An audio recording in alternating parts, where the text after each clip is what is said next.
Hello, everybody, and welcome to the Shambles United podcast.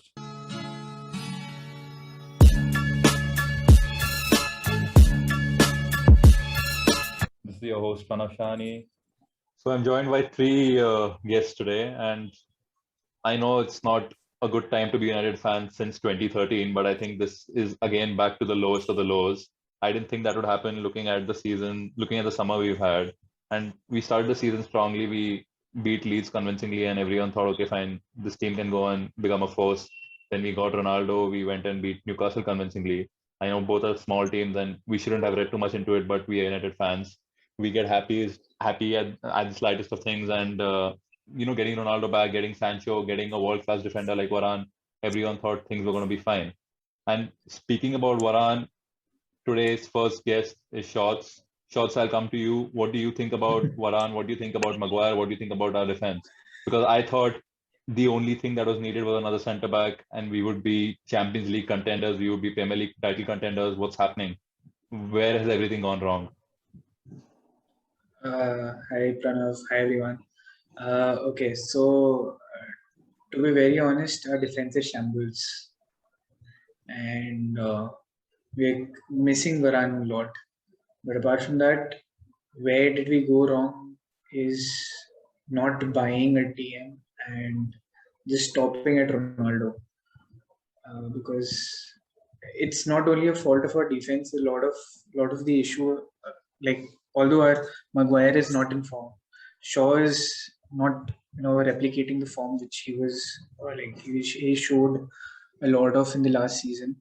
But there are a lot of issues around the midfield that can't be papered through, and because Ronaldo is playing up top and he's not pressing, he has the second lowest pressing numbers in the league. I think two presses per 90.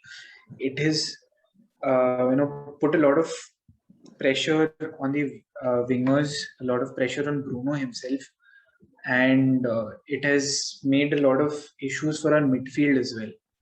So because we're getting bullied in the midfield, and we're not getting too much presses in from the wing, it is putting a lot of pressure on Bruno himself to do the work, and then again, uh, you know, like making our vulnerable defense more vulnerable at this point in time.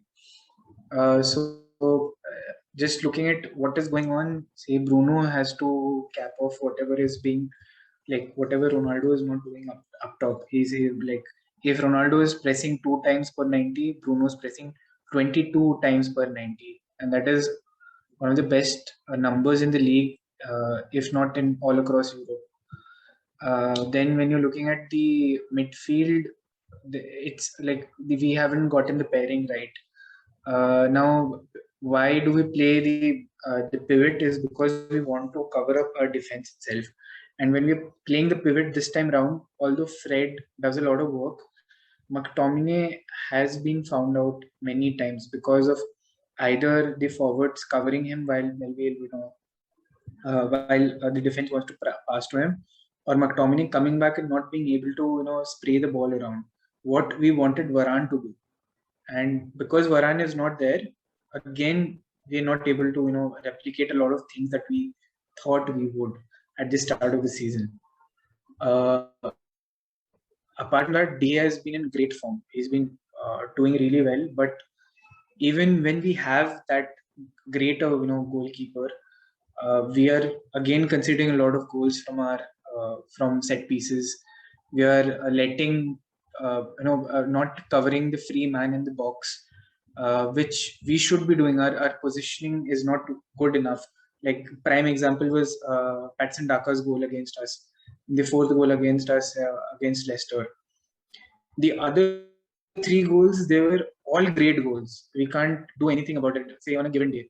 But other than that, maybe our positioning needs to improve. Say we need more mobile players, and we need more movement in the midfield.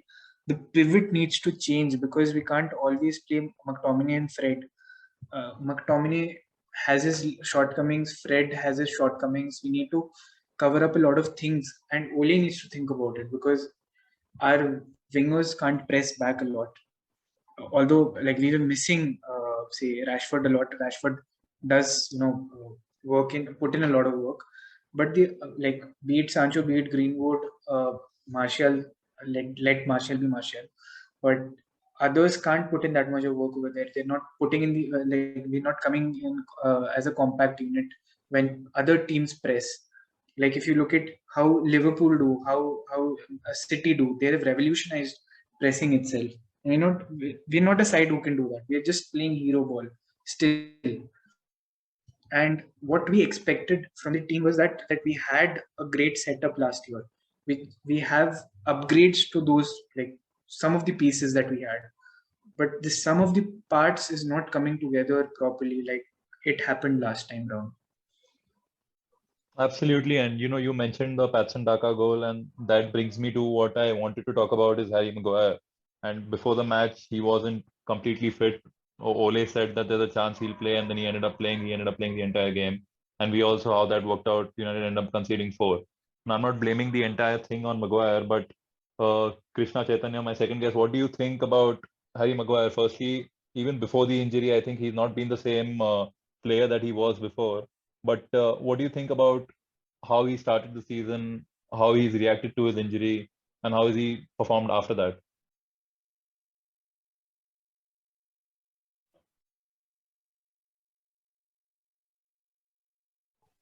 Okay.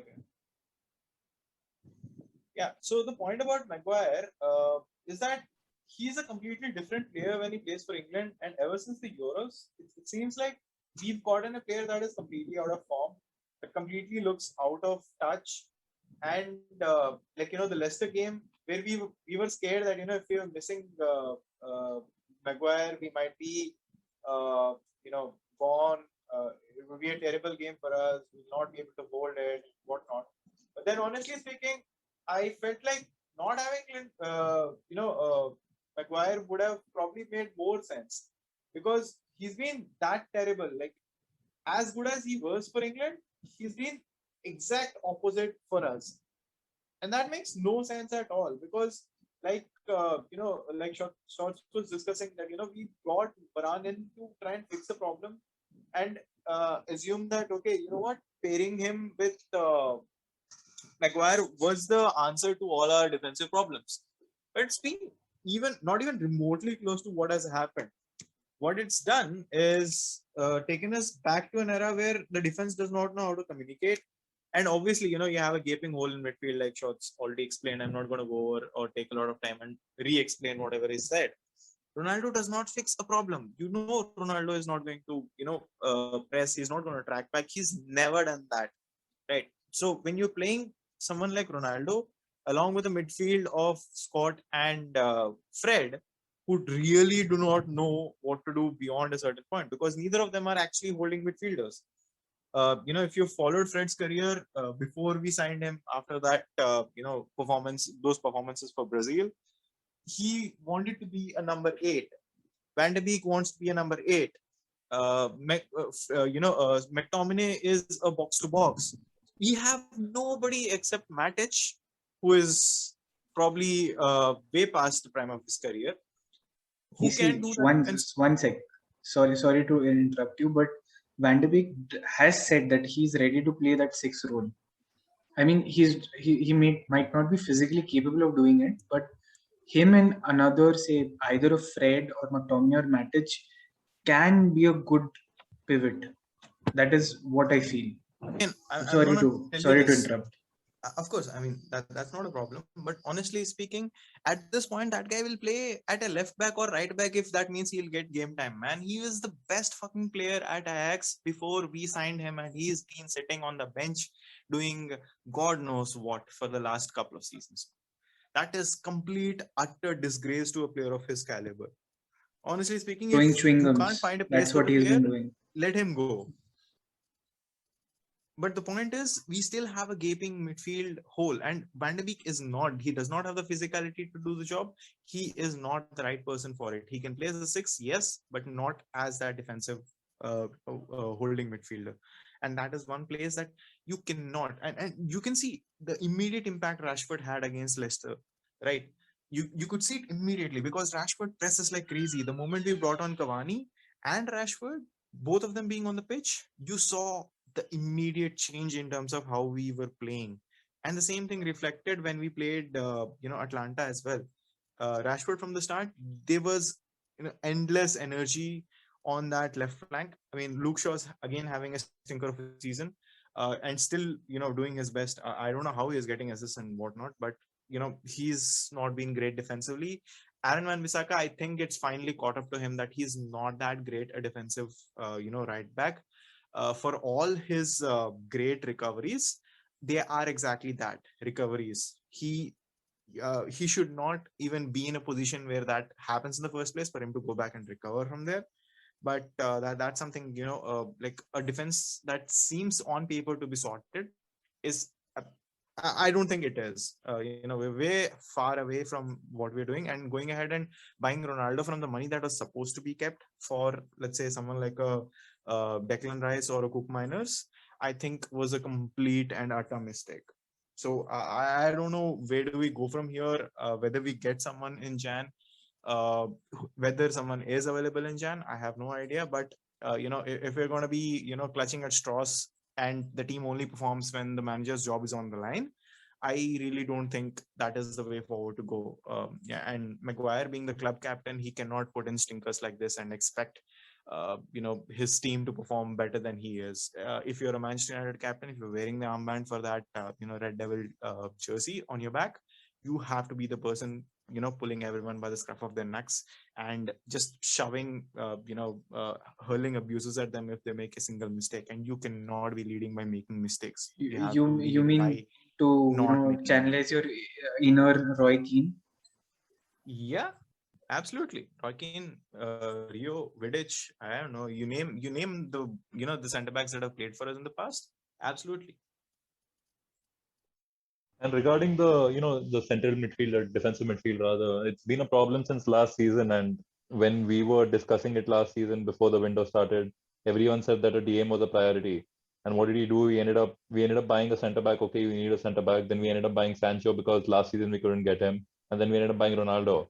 So yes, now I'll ask you that should the priority have been first to get a DM and then see how much money we had? Because if you had asked anyone, they would say that midfield is the one weakling in the team because Lindelof and Maguire to some extent worked, but McFred since last season weren't working. Matic was off it since last season. Pogba prefers playing in an advanced role. He does better when he's playing on the left. He does better playing in a 4-3-3 when he just has that license to roam forward. So, do you think that what our problems are currently is down to just Maguire and the bad form of the defense, or do you think it's a systemic thing and it's down to recruitment, it's down to tactics, it's down to all of it, or do you think that it's just down to individuals and once Ole sorts that mess out, there's only we are only going to get better? What do you think is the solution to this problem? Yeah, so obviously, like you said, the priority should have been like a midfielder. So we signed Varane. That was like one of the priority signings that we kept mentioning. So when we look back to last season, we kept saying that we need um, a right winger, a defensive midfielder, and a centre back. And out of those three positions, the two positions that even if we didn't get a right winger was like we desperately need a centre back and a central defensive midfielder. Now the thing is, we signed a really good right winger, we signed a really good center back, and we signed obviously Cristiano. But again, I mean, I don't think that Oli thinks that signing a central defensive midfielder is necessary. Now, it just doesn't seem to me that way. It just doesn't look like it's a priority for him. He's completely happy with McFred, and like he stands by it. Even if you look at his press conference, even his latest press conference right now, he was like gleaming about Fred. I mean, he was like, yeah, Fred's one of like the sharpest players in the team and whatnot. So before we even talk about buying a central defensive midfield, we have to have a conversation about whether Oli wants a central defensive midfielder. Now he might want one, but then again, um, he has like Matic in the team right now, and even if he can't play the complete 90, or even if he can't play like 2 games a week or something like that, it's like he could have played him against Leicester, and I mean he's just it's down to tactics as well. So I mean, even with the players that he's got right now, he's got Sancho and Cristiano up front right now, and we we're seeing right now that I don't think he completely understands what he wants to do with them. I mean, Sancho doesn't really look like, obviously he's settling in, but I don't really think Ollie's got a clear plan in place of what he actually wants to do with Sancho. Because the way Sancho really played for Dortmund, the kind of role that he had, and the kind of football that we play, it's a huge difference. I mean, Dortmund are like very quick passing and moving the ball around quickly, like one-touch football and stuff like that. And we just move the ball from side to side in midfield. So what we really lacking again comes down to like a central defensive midfielder thing. Apart from that, yeah, there are like you can also blame like individuals for our current form. It's not all Ollie to blame. So for example, Maguire's been poor since the start of the season. Then Shaw's not really as good as he's been last season. And I think that's a little bit down to the absence of Rashford because Sancho's just come in and they don't kind of have the same chemistry as they do for like as he has, for example, with Rashford. So maybe that will take them some time to build up. But again, I mean, we can't keep just waiting forever. Defensively, he's been kind of caught out a few times. And like, again, like we can blame the central defensive midfielder pairing all we like, but it's Ollie picks them. So ultimately, you can kind of say that, you know, Ollie is also to blame. And the less for just the selection of Maguire against Leicester, he had like a terrible performance. But honestly, I don't really think he should have been in the lineup anyway. He would have been just better off playing Bai or someone like that. So you can't really put that whole performance on Maguire just because everyone knows he wasn't fit enough. It's kind of down to Ollie. And even if you realize that Maguire wasn't fit, you could have just subbed him out at halftime. So that Leicester performance, I wouldn't really put it on Maguire, but yeah, he has to improve because he's been poor before that as well. And yeah, I mean, it's just like individually right now, we aren't playing as a team. That's what I feel. It's just like even against Atalanta, even against Villarreal, like Cristiano saved us. Atalanta, Cristiano saved us. And even against Atalanta, the whole game kind of changed after Pogba came on. So I mean, Ollie needs to stop with this whole McFred thing. It's irritating and it's just not working, and it kind of hinders the how the front row want to play basically. So Sancho, Cristiano, Bruno, Greenwood, Rashford, all of these just play much better when they are playing like quick football, and none of Fred or McTominay are like good passers of the ball or like moving quickly. So there are a couple of issues to be fixed. But you know, when you talk about Ole praising Fred, I mean, he's not obviously going to come out in the press and criticize him, right? Because there's one thing that is working well is that the dressing room is united and there isn't a divided dressing room like there was under Van Gaal or under Jose. So that's one good thing that's happening under Ole. So what is the best way to deal with someone like Fred when you know that if you drop Fred, you have to play Matic, you have to play Pogba in that position. So how much of it should be on Ole rather than the players or the recruitment? Like, shouldn't he look for something else? Maybe play Lindelof there or something. Do you guys think that'll be a good solution? Maybe play Lindelof there or try Van de Beek in the holding role because he's just sitting on the bench while the team is struggling to create chances, and he's one of the best creators in our team along with Bruno. So why is he not playing? What do you think, Again, Yash? like so like I completely forgot about Van de Beek, like just because we haven't seen him in so long. But yeah, you have to at least criticize Ollie for that. So for example, against I personally feel that he could have done well against Leicester. Like Leicester were like pressing, and Van de Beek is a player who knows how to beat through the press. We saw it against Leipzig last season in the Champions League when we like hammered them 5-0, I guess it was. So he knows how to play through a press, and he like Ollie just doesn't seem to want to use him for like I don't know, God knows what reason. He's a much better player than McTominay in every single way except for the physicality. But he's a good passer of the ball, and it's not even like McTominay is like a dedicated central defensive midfielder and Van de Beek is not. When you're playing McTominay in the pivot, you are playing him just as much out of position as you're playing Van de Beek. The difference being Van de Beek is just a much better footballer than McTominay is. So I don't really think why he hasn't even tried. If he wants to play Fred in there, like fine, but playing Fred and McTominay in there, that's what I think the issue is.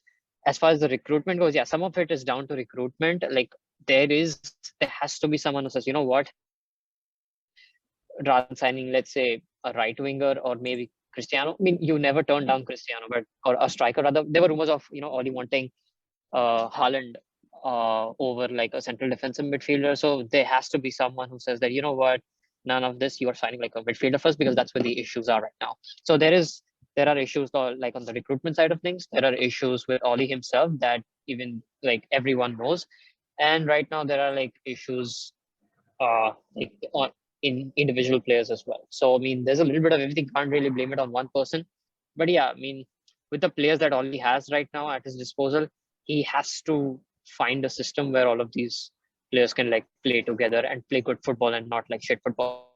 Because arguably, some of the football that we've been playing right now is even shitter than what we were playing last season. So Absolutely. And Shorts, if I was to give you a magic wand, how will you solve this problem? Who will you play out of position? What will you do? How will you change it? Will you change your formation? Will you drop some key figures? Will you drop Ronaldo? Because that's quite a popular thing that's going on these days. And in the last part, you wanted to play a 4-4-2 with Cavani and Ronaldo. So what's your brilliant suggestion this time? Okay, so basically, see what like the personnel that we have right now, like not using a magic wand or any other say obvious fate like mind altering or reality altering things. I would like have my back four, play the back four consistently, and then play Van de Beek in the pivot. Because what is happening right now is we are not having transitions from the defense to the like to our forward line. Forward line is too congested, and we are overburdening Bruno at this point in time because he's pressing so much and compensating for Ronaldo at this point in time that he gets tired and over consumed and all of that work rate, and he's not in the frame of mind to actually put in the hero balls that he does. He did really well. He looked really well when he did really well in the Atlanta match as well. But we are overburdening him. Van de Beek has been doing well whenever we have called upon him in the small roles or aspect that he's played in. He has put in work in the summer as well, so we can trust him to get the ball from the from the back line, transition it and move ahead. And we should place someone like Fred, McTominay or Matic. Fred and Matic would be my first two preferences, and then McTominay whenever we can, based on the scenario that we have. Fred and Matic can be our holders for at this point in time. Yes, we can try out Lindelof once or twice, but I'm not sure Ole might be putting up that much of risk or experiment that much. But either of these three can pair with Van de Beek, and then up top we can keep rotating Bruno, Pogba, Sancho. Sancho also can play in the number 10 role. Then on the wing we have say Rashford, we have Martial. Martial sometimes can play against say maybe the very weak sides. We can try him out. Then Cavani, Cavani and Ronaldo have been deployed together in two matches consecutively. Although Cavani came off the bench, but he does bring in a lot of other dimension in terms of how he presses. Yes, Rashford does the work rate, but Cavani also presses really well. So maybe like in the middle of the game, we should be switching there, but not at the beginning itself. Then Greenwood and Sancho can also always be on the right as well. So looking at how things can progress, we can't start Pogba all of the times, but we can bring him on from the bench as an impact player. Maybe a few games when we want to rest one or two components, and we are going to play against a high pressing side who's not going on the low block. Maybe we can deploy Pogba in the pivot as well, like we did against say Leeds. But either way, in other matches, this is how I see we'll be moving forward. Ronaldo plays, but we have to make some changes in our compactness when we press, like go ahead or come back together as a team. We need to be tight in terms of spacing in our positions, and then also we will be requiring a lot more of work from Van de Beek in the pivot as well. It's interesting that you say high pressing sides because we just happen to play one and we are playing Liverpool on Sunday. Probably the best pressers in Europe right now. I mentioned Leeds. I mentioned Leeds, not like not Liverpool or City, because Liverpool and City obviously they are magnificent when it comes to pressing, but say they have revolutionized pressing itself. But if you are coming against teams like Leeds or maybe say Brentford to an extent, who actually get the game to you, we can play Pogba in the pivot role because he'll have space, a few moments of space that he can utilize. So Casey, who will you start in our midfield against Liverpool? Because Again, depends they've got a really completely. mobile midfield. Everyone knows their roles, and in our midfield, nobody seems to know what they're doing. So what is the best way to combat that Liverpool midfield? Well, one thing is very clear. If you're starting Ronaldo, you cannot start Sancho and Pogba. You cannot start all these three players in the same team because none of them press or track back.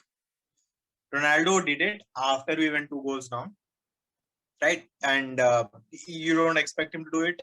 He has never done it, like I said again. So you cannot start all these three together.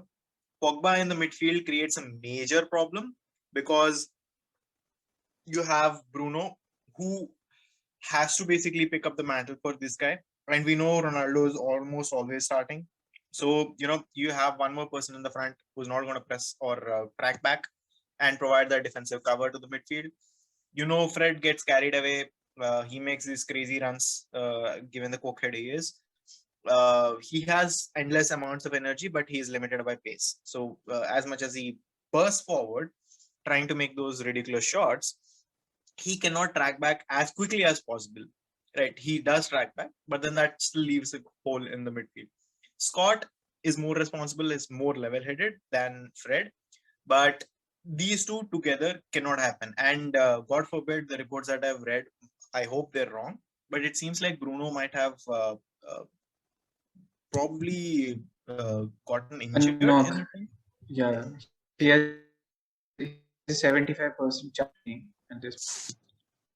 Yeah, so I think that's I just think mind games now from is the Ole. best time to probably try. I mean, it could be. Let's hope it's not. I mean, like it's not a real injury, but honestly speaking, at this point, I'd rather see Donny, Fred, and probably Matic if Bruno is out, or I'd actually see Jesse in the team because he brings in a endless amount of running. He does not shy away, and let's all be like as critical as we want to be of Jesse Lingard. He has that ability to score a goal from nowhere. I mean, I don't think even he expects to score those goals when he goes out on the pitch, but he ends up scoring them. So I'd have that X factor if we're playing him. And obviously having Rashford back in the squad brings in a whole lot of cohesiveness. Like Yash pointed out earlier, we're no longer playing like a team. For some reason, it looks like we're back to those days of the final few days of Jose, where we were just like the bunch of 11 players who are doing something on the pitch, who have no idea what the position is, who have no idea what their what do you call, what their instructions are, what they're supposed to do. And for some reason, when we were 2-0 down against Atlanta at home, the second half seemed to bring out a completely different, rejuvenated, a completely focused and determined United squad. Obviously, it is impossible to sustain that through 90 minutes. The amount of pressing that we did, the amount of intent we showed, none of that is possible through 90 minutes. But we have to pick and choose. That's how football works. Liverpool, you guys were saying, Liverpool are one of the best pressers in the Europe across Europe, right? they don't do it across all over 90 minutes. They choose the moments that they want to press. They allow the opposition to have ball at times where they need to recover. That's the beauty of the game, right? You have to pick and choose. You have to choose the phases in which you're ready to attack, you break your opposition down, and then you go all in. And the other thing that I also wanted to point out is the kind of telepathic connection that Bruno has with Rashford. I don't know what it is, whether there was they did some juju or voodoo magic or something, but Bruno seems to know exactly where Rashford is going to be every single moment. He does not even have to look, but he finds the passes to Rashford, and that is one thing that we've missed so dearly from the start of the season. It's very evident. I believe it was again, I think he did that against Atlanta as well, where he put in that ball through to Rashford without even looking. And that's the kind of chemistry that you want to have, want your number 10 to have with the entirety of your forward line. So I don't know if Ronaldo will ever have that with him, but I sure hope Sancho is someone, and Mason is someone that can develop the same level of connection with him. That being said, I'd probably start Cavani, Rashford, and Mason up front with hopefully Bruno. And Matic got he was rested against Atlanta, right? Yeah, so Matic got a decent rest. So hopefully Matic and Fred in the midfield with like again don't have a choice in centre back pairing, so it has to be Lindelof and Maguire along with Shaw and Van Bissaka. But I hope to God we pull off some miracle in terms of getting that through over the line. And Yash, do you see, like how he suggested, do you see Ronaldo getting dropped for the biggest game of the season so far? Because Yeah, he's the no kind of, chance. yeah, exactly, because he's the kind of player that even if you're having a bad game, he can just show up and just score a late goal and just secure points or win us the game. So I don't think he's going to be dropping Ronaldo. But what do you No, what do you make of Lingard? Do you see Lingard maybe starting or no, coming off the bench? absolutely not. No, he's not going to start. I mean, I don't really think he is. I mean, you never know. With Oli, he tends to do things which are like completely unexpected sometimes. But I don't see Lingard starting. I mean, to be honest, I just expect the standard stuff that we've seen last season as well. So it's going to be the back four is going to be Shaw, Maguire, Lindelof, Wan Bissaka. We are going to see Fred.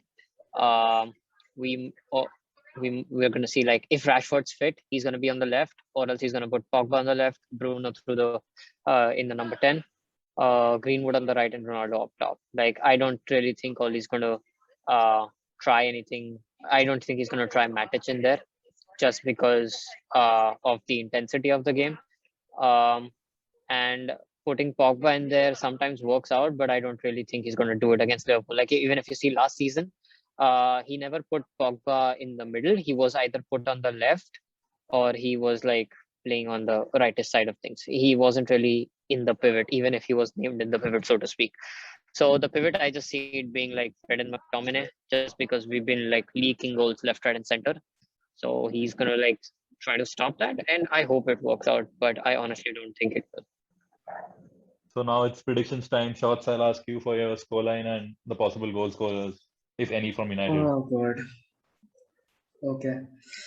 Um, it's going to be 1-1. Salah to score one, You and just a want your penalty FPL to. points. No, that's not it. Salah to score one and one penalty by Ronaldo. Okay, so Ronaldo's going to take the pens and not Bruno. See,